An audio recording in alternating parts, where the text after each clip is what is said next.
Howdy folks, and welcome back to a Marvel Agents of S.H.I.E.L.D. reaction. We are up to episode 4 of season 6, and oh boy, like I talked about last episode, the teams are split. Not quite sure how I feel about that. I kind of want them together, but I kind of also enjoy almost having two different Agents of S.H.I.E.L.D. shows at the same time. It almost feels like it's doubling. Normally I don't react this way, but it really does, since one is out in space and one is back on Earth, and they're seemingly totally disconnected, although I know Agents of S.H.I.E.L.D. will connect them at some point. It's like I have two different shows, so I kind of like that. We got all outer space, basically, last episode, with a very brief glimpse back with Sarge on Earth.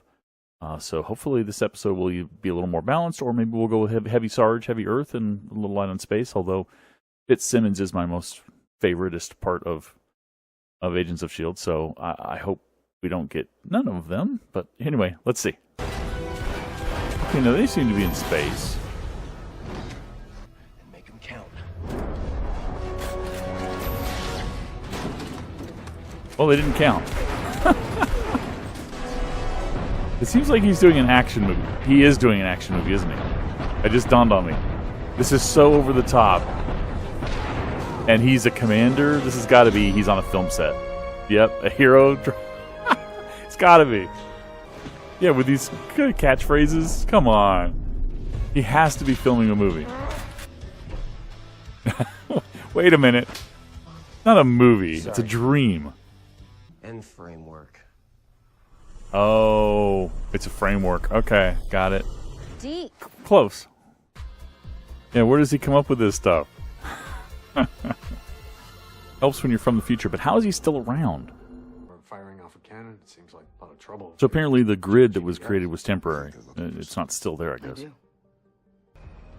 I'm thinking about calling it the post-food. Okay, what are they doing? They're targeting people, specific people. Was that guy an alien, or did the knife that he stabbed him with do that to him, or did he just expose what he was? Still, I don't like how usually S.H.I.E.L.D. isn't this completely clueless in the sense that it's not giving us any clues. Maybe it is, and in hindsight we'll see them all, but usually you get a kind of a hint or a sense, and sometimes even outright statements about what the bad guys are up to, and we're not getting that. Fill me in on what you do know. Oh boy. So this is perfect for him, because if Deke thinks he's got a memory wipe, Deke's going to tell him everything. This is perfect for him. I know it's him. So why are they after Deke? I mean, he says you're not from around here. He's not from this world. Yeah. His signature's different from the others. Okay. If you consider the We're getting a infinite clue. complexity of nature. Strange or not, he's still talking. So is this group hunting down like interdimensional or cross-world travelers You know what that means? and taking them out? Is that what they're doing? So they think that they know Deke doesn't belong, but he's not quite like the others? But why? Still, why?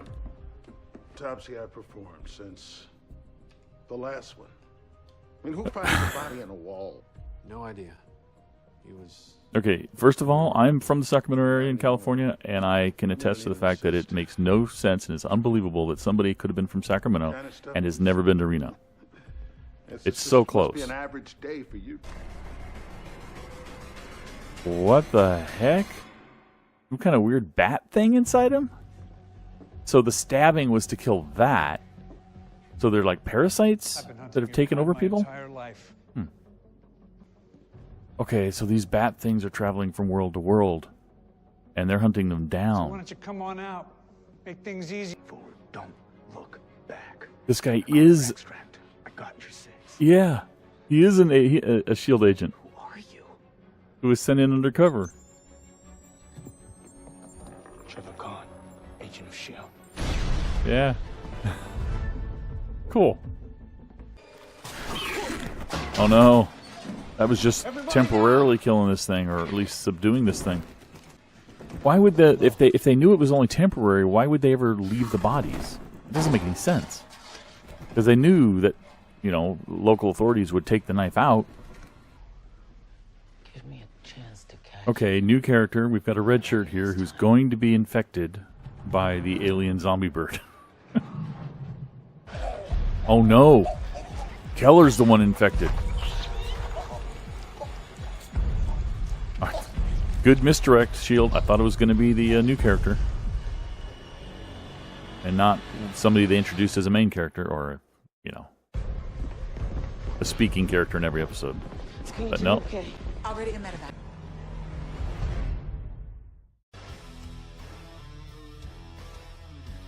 We're getting out. Oh my god. Thank God you saved me.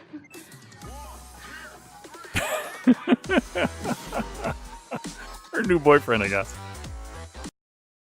Okay, so I liked that a lot. Now, I've talked, I don't know if I talked on the podcast or I've talked here in my reactions about the fact that I kind of like that I have, I said, I think at the beginning of this, I have like two Marvel shows, two Agents of S.H.I.E.L.D., like two different comic book titles running at the same time. Normally, I don't like it when the teams are split up and separated, but I'm not minding it so much right now because they're telling such good stories on both sides. Usually when they do that, when they split, the stories become weaker because they're missing something.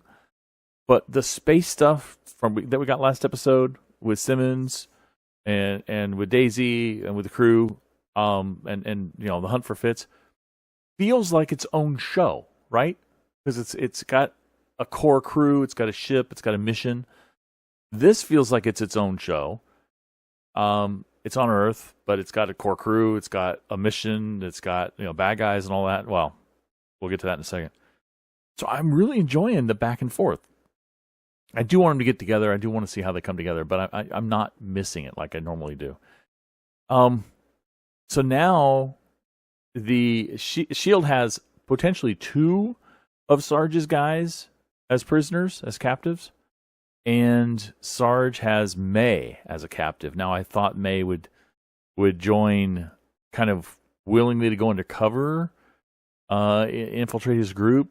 That was my theory, but now she's kind of joined unwillingly as a captive. So it's going to be interesting next time we see this story on Earth to see what S.H.I.E.L.D. learns about what happened and what May learns about what's going on and what he learns from May about what's going on. I think we did learn some really important stuff this episode, though. We learned that Sarge isn't necessarily a bad guy per se. He doesn't appear to be the one who's destroying the worlds. We saw that flashback, not flashback, the recording of the previous world or a previous world, where he's talking, where it's being destroyed and they're going through the portal. I don't think he did that. I think it's these bat parasite things that did that. Whatever their missions are, they seem to be going from universe to universe, world to world, Earth to Earth, destroying it. They take hosts and then they do something. Maybe that thing we saw at the end with Yo-Yo's boyfriend, with all the spikes and stuff coming out. Maybe he like implants himself, and then all of them get to strategic places on Earth, and they all do that, and then they detonate themselves or something. I don't know. And Sarge and his crew have been charged with stopping them because maybe he came from the world where they came from. Maybe he's somehow connected to their origin. Ooh. But he has been on the hunt to capture them, to stop them, and that seems to be the case. I still am really confused about why, if he knows that taking the knife out of the bat, I'll call them bats because that's what they look like. Take the knife out of the bat, it comes back to life. Why leave the corpse? That just doesn't make any sense. Because local authorities are going to obviously collect evidence, and they're going to take the knife out, and then it's going to come back to life. I mean, if his purpose is to stop them all, he should somehow find a way to destroy them, or at least take these things with the knife in them and bury them somewhere, or incinerate them, or whatever that he can do to keep that from happening. So that was kind of weird. But we did get a little insight. We now kind of know. I think that that's what Sarge's mission is. I think he's just jumping from Earth to Earth, trying to get ahead of these guys. Not get ahead of them per se, because he has to go where they are to fight them. But he's trying to stop them finally from destroying an Earth, and maybe with combining with S.H.I.E.L.D., maybe he's going to, once they understand what's going on, there is going to be an alliance forged, and S.H.I.E.L.D. is going to help him stop these things finally. Maybe. Well, I sure hope so, because if he doesn't, then then this Earth is destroyed, right? So I think they kind of have to. Wow. So that's pretty epic. I mean, I came into this getting kind of frustrated that we had absolutely no clue what he and his team were doing. And now I at least feel that I think I understand what's going on. I don't necessarily understand all the details, but I understand enough of it, I think, to know generally what's happening now. And to kind of see Coulson / Sarge as an anti-hero, as opposed to just a straight-up bad guy. Now, he's obviously darker and more intense and more vicious than our Phil Coulson would have been, because he has no qualms about killing anybody. To him, everybody here is just fodder. I mean, he's got to stop these bat things. That's his goal apparently, and he actually doesn't care who gets hurt, I don't think. Or maybe he does. Maybe that's why he left that guard. Remember I asked about that guard a couple episodes back, why he left him alive? Maybe he actually does care, but it also seems pretty cold, so I don't know. Anyway, we'll see. I'm excited. Can't wait to see where it's going. Next week, I wonder if we're going to get both stories, both of my new shows, or just the space show. But whatever it is, I can't wait to see. So let me know in the comments below if you think of my theory about what's going on. I don't even know if it's a theory, because to me, the show actually said it. But do you agree that that's kind of the way the show's going? Anyway, let me know. Thanks for watching. I'll catch you next time. Bye-bye.